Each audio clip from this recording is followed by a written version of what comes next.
À la lumière des Écritures, vous serez illuminés. Que la grâce et la faveur de Dieu soient avec vous. Aujourd'hui, nous avons un verset dans lequel nous allons chercher à comprendre la pensée de Dieu. Nous lisons dans le livre de Titre, le chapitre 2, au verset 11 à 13. Il est écrit ainsi: Car la grâce de Dieu, source de salut pour tous les hommes, a été manifestée. Elle nous enseigne à renoncer à l'impiété et au convoitise mondain et à vivre dans le siècle présent selon la sagesse, la justice et la piété, en attendant la bienheureuse expérience et la manifestation de la gloire du grand Dieu et de notre Sauveur Jésus-Christ. Dans ce passage, vous devez comprendre que il y a plusieurs pensées même qui relèvent de la philosophie et qui viennent même soutenir l'idée sur la grâce divine de Dieu. Et cette grâce centrée sur la personne de Christ qui transforme la vie de tous ceux qui viennent à lui. J'aimerais dire ici que la grâce de Dieu est tellement si vaste. Et notez que Dieu est miséricordieux. Raison pour laquelle dans le livre de Amazing Grace, John Newton a dit ceci: la grâce nous enseigne la crainte et la grâce soulage nos craintes. On comprend par là que la grâce est un don immérité qui transforme et rassure. Donc, cette grâce de Dieu, nous ne méritons pas. Cela est immérité. Nous ne méritons pas d'obtenir la grâce de Dieu. D'ailleurs, nous étions privés de la gloire de Dieu, mais par amour, il nous fait miséricorde. Donc, la miséricorde, c'est ce qu'on ne méritait pas que Dieu nous donne. Dans nos inquiétudes, il vient et il nous accorde. Donc, il vient transformer et assurer notre vie en lui. Et sans doute, c'est ce qui a poussé aussi l'un d'entre eux.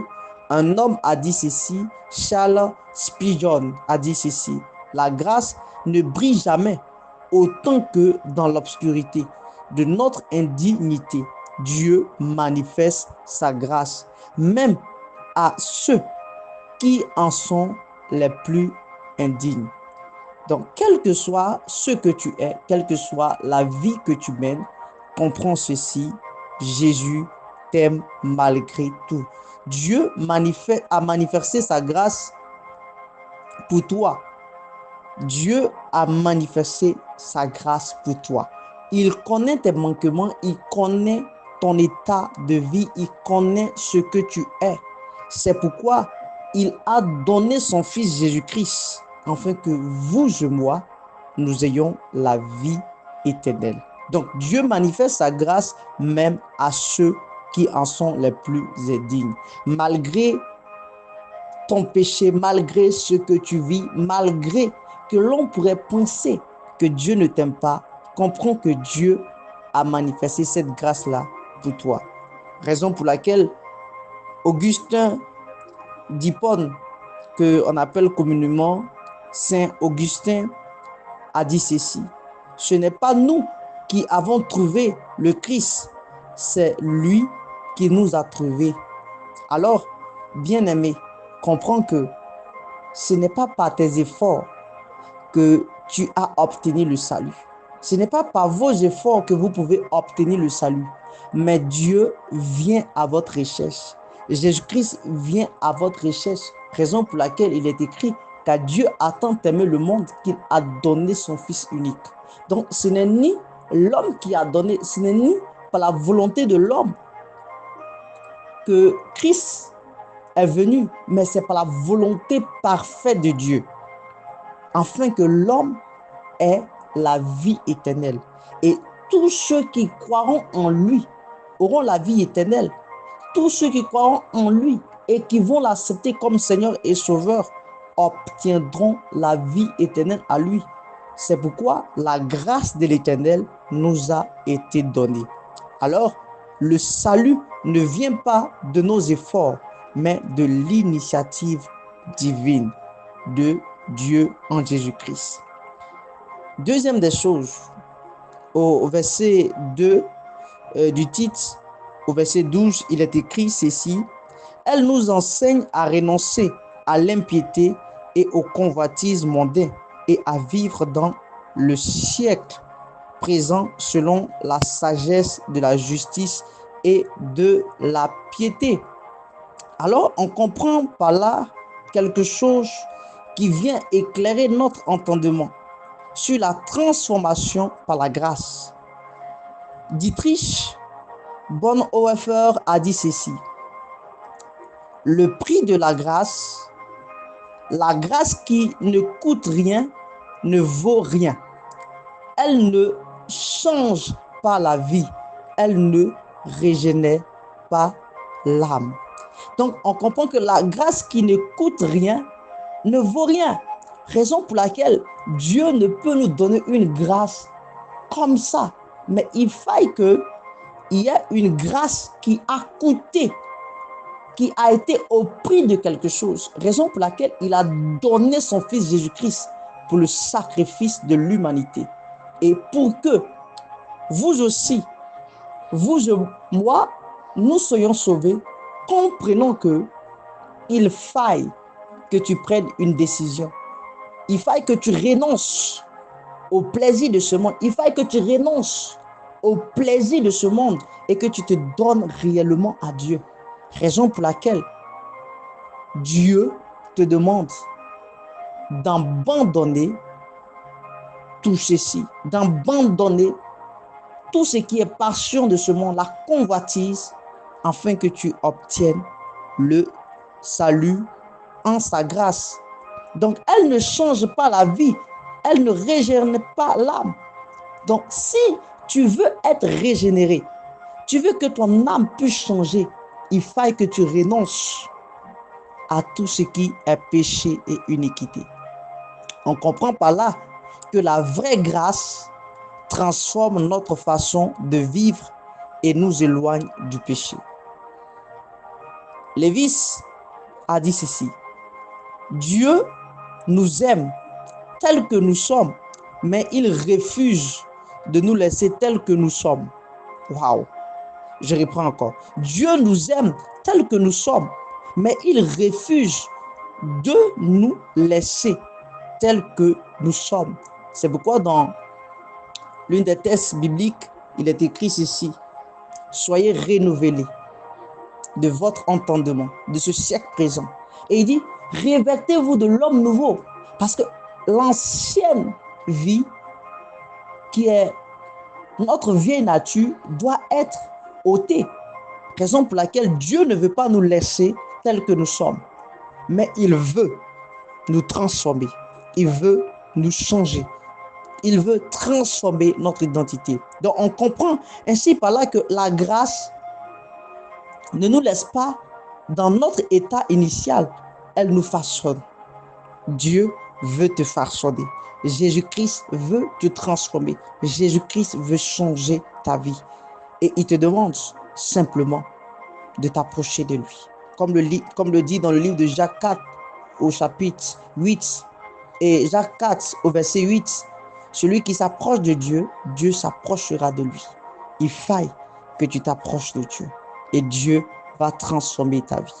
Il va te demander de ôter ceci. Jean Calvin cite ceci dans ses pensées, dans sa prise de parole. Il a dit ceci: Dieu ne justifie pas quelqu'un sans aussi le sanctifier. Tu ne peux être sanctifié si Dieu ne t'a pas justifié. Raison pour laquelle, dans Romains le chapitre 4, on comprend par là que nous avons été justifiés lorsque Christ s'est livré à la croix. Et il s'est livré à la croix en nous justifiant. Et il nous a sanctifiés au moyen de sa mort à la croix par son sang qui a coulé. Alors, Dieu ne justifie pas quelqu'un sans aussi le sanctifier. Donc Dieu justifie et te sanctifie. Alléluia. Frère, Dieu veut te justifier. Dieu t'a déjà justifié par sa mort et il t'a sanctifié. Ainsi, la grâce ne se limite pas au pardon.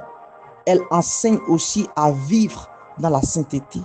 Le Seigneur te demande de vivre dans la sainteté. Et je termine par là.